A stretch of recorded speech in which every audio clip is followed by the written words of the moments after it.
Welcome to our channel. Today we are having a look at Tori Amos. Thank you very much to the person who suggested her.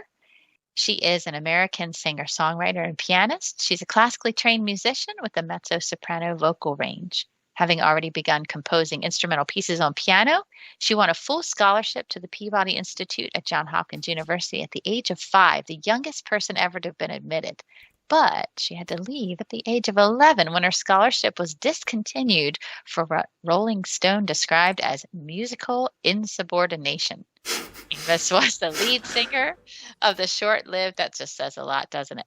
She was the lead singer of the short-lived 1980s pop group Why Can't Tori Read before achieving her breakthrough as a solo artist in the early 90s. Her songs focus on a broad range of topics, including sexuality, feminism, politics, and religion. Okay, yeah, this was a great suggestion. It's actually a rare, so thank you very much for finding this one. We will write you on the About page for a rare award. So, yeah, like, subscribe if you haven't. Check out our INFP playlist. We'll link it in the right-hand corner. Where you can look at all the other IFPs and their manifestations. Okay, ready? Yeah. Tell me about your relationship with Cornwall and how Cornwall has influenced your life and your songwriting. Well, it's such a deep relationship. Sometimes I think it's deeper than I even realize, mainly because perhaps with the pandemic, being here for 18 months almost, except for a little trip to London when we were allowed, when we were able to go out, it's been a chance for me to get close to nature, to really spend time with Earth Mother here in this amazing land. The ancient stories, the mythology, immersing myself in that really comforted me during these mad, crazy times. Yeah, so recording an album in lockdown, clearly lockdown was... Yeah. She's really selling my homeland, isn't she? Yes. They should make an advert of her. Come to visit Cornwall. So she gets asked the dreaded question, right? What is your connection? I forgot the question already, but to Cornwall. It's like the dreaded question, right? How do you feel about Cornwall? And right away she launches into I have the connection, the mythology, the Earth and Mother kind of thing. Like she's already speaking to feelings here very eloquently. Yeah, it's just so deep. Yes, without deeper than she realizes. I know. Yes. I mean, it's such a contrast. I mean, we just typed in FE. Yes. Dominant. This is an FI dominant. Yeah. If you can't see the difference there, I mean, it's crazy. Like they speak so differently. Yep. Okay. Go. It was a crazy experience for all of us, but how did it affect you emotionally? Wow. Well, the first lockdown, I have to say, I think Family Holly, I think we were doing okay. You know, we pulled together. We shared kitchen duty. We shared all kinds of stories with each other, and every night we would listen to my daughter, her boyfriend, he's called Oliver, and we'd have Oliver's tracks. And so that was magical. The third lockdown, I have to tell you, by then, I don't know. Maybe it was cumulative. It's been the longest I haven't been to the States and seen my family there. I think all the crazy that was going on in America from the autumn this time last year, so the election until the storming of the Capitol and the aftermath of that, and how some of America's leaders behaved. I think it just put me in a place of despondency, a deep sadness. And I knew that I did not want to be in that energy. I did not want to be in this divisive energy field. And so I went to the land. I just said, you have to teach me. You help me. I'm begging you to help me. she said, come out. Come sit with me. Come be by the cliffs. Come to the trees. Open yourself up and possibly reflect that in your music. And that's what began to happen. All right, stop there. Oh my goodness. It's so poetic, isn't it? Yes. And it's interesting. I just had a thought as I was listening to her. She's typed as an INFJ. And I think it's because certain manifestations of INFPs have a very dreamy way of communicating their feelings. There are certain, so Lady Gaga does not speak this way. Lady Gaga is more assertive in her communication style. Again, it probably has to do with something in her development, her upbringing. Something along the way has influenced her communication style. She's more direct. She does speak to feelings. She's very expressive in it. This one is more dreamy. She's more meandering. Come to the land. Let me teach you. She has this more dreamy quality. And of course, this is also probably has to do with her circumstances, right? Yeah, well, where is she from? Did you read it? She's from America. Yeah. Yeah, where? She's from, I'm guessing she's from around Baltimore somewhere. She went to, her family moved to Baltimore when she was 2 years old. It's she was born in North Carolina. Because, I think Lady Gaga's from New York, aren't they? Okay, well, there you go. Direct? Oh, yeah. Exactly. Yes, and has probably more, Tori Amos has probably more of a Southern influence because she was born in North Carolina. She lived in Maryland. Yeah. Yep, so there you go. That just could be it right there. Just being raised as a New Yorker, and you got to put yourself out there. That's part of the culture of being a New Yorker. Right. And they're proud of it too. So for her, she's not like that.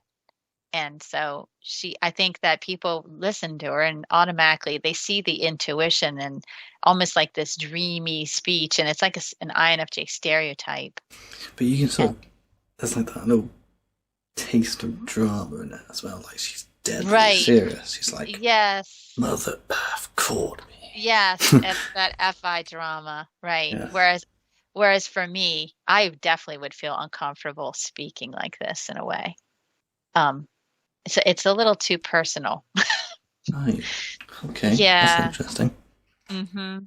Yeah. I mean, you said they say INFJ, but the way, I mean, they can speak quite magically and flowery in some instances, but it's so it's softer. It's sort of like, there's not like that conviction. It's more like, I don't know, it's more sort of innocent and expressive. There's no sort of deep-seated drama or motive. It's just very kind of more, I don't know, it's hard to explain. There's a difference. Mm-hmm. It's just kind of, I don't know, maybe more friendly in some ways. She was speaking, I could almost picture her telling the story to children. I could just see her in her like outfits that she wears with like a bunch of children around her feet gathered. Come, children, let me tell you about the land. Let me tell you about all the secrets it has to teach you. Like I could just see her captivating an audience of children and their imaginations. I am a teacher like this. And she'd always be like, stop. The ceiling's not going to fall on your head. Everything is fine. I think with children, they can do very well because children are very open to that. Children are very innocent. I think as people grow up, they learn to be more uncomfortable with this manner of speaking. So, but it's a little bit mad, isn't it? Yeah. But it's fun. Right. Yes. Okay. You want to watch a little more? Yeah. You won't get very much about that relationship between Cornwall and the States. How do you see that kind of divide now between the two countries? And what's your relationship with the two countries being here and being there? Well, I guess I have one foot in the West Country and one foot in the States. And I've fallen in love with the land and the people here. It's true that we haven't seen a lot of people. I've seen more cows and sheep than I've seen people. But like I said to you before, there's something in this land, and I've been around the world many times, and there are some incredible places out there, there's no question. But there's something very unique about it, and it's hard to describe.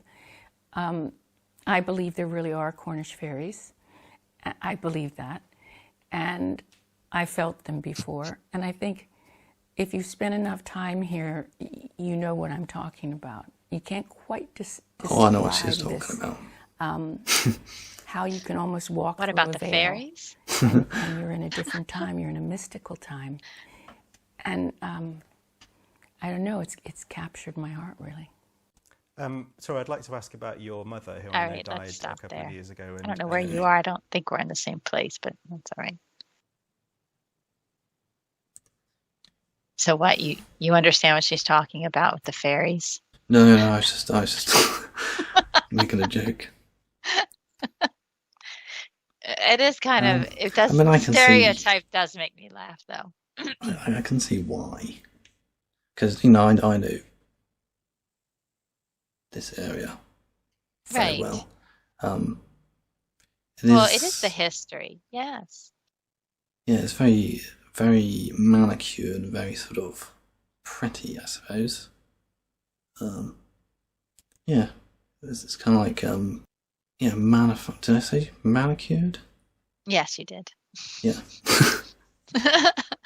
See, here we are. You're proving your own point in the other video where you said you have the feelings, but you're not comfortable talking about them like the INFP is. Tell us what you think about Cornwall. Yeah, I don't know. Like England in general, it's very, very man-made, but not in like an obnoxious, fake way. Mm-hmm. It's kind of quaint. Yeah, I mean, there's a lot of like, how would you say, like fallen log fences. It's like, if you've ever seen The Lord of the Rings, the hobbits pretty much are the West Country.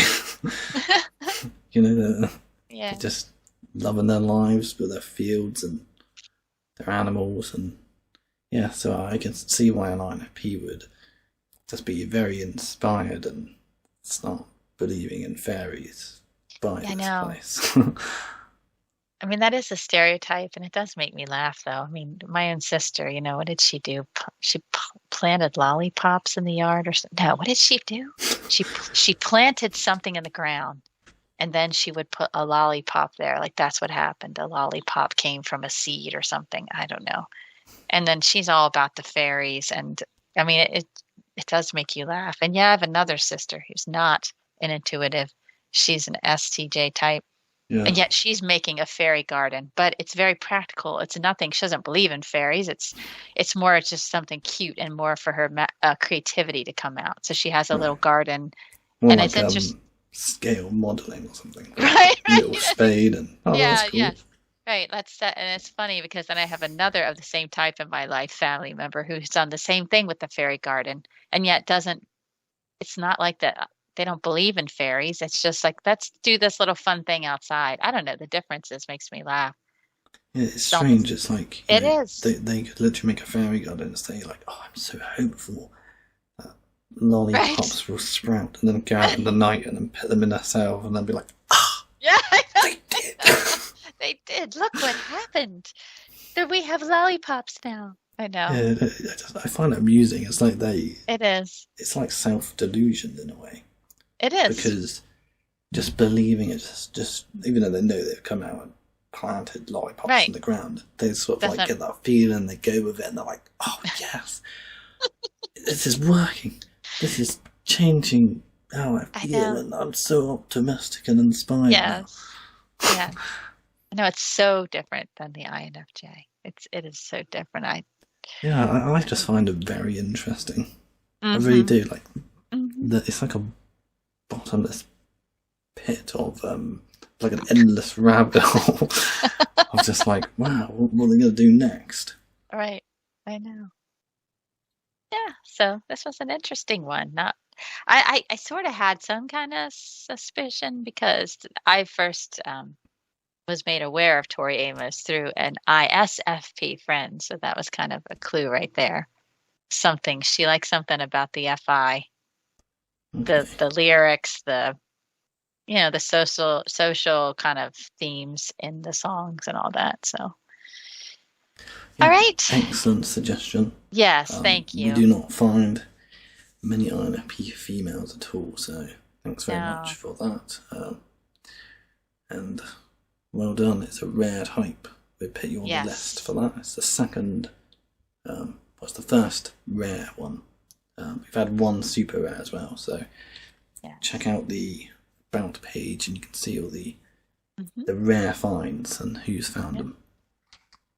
Okay, thanks for watching.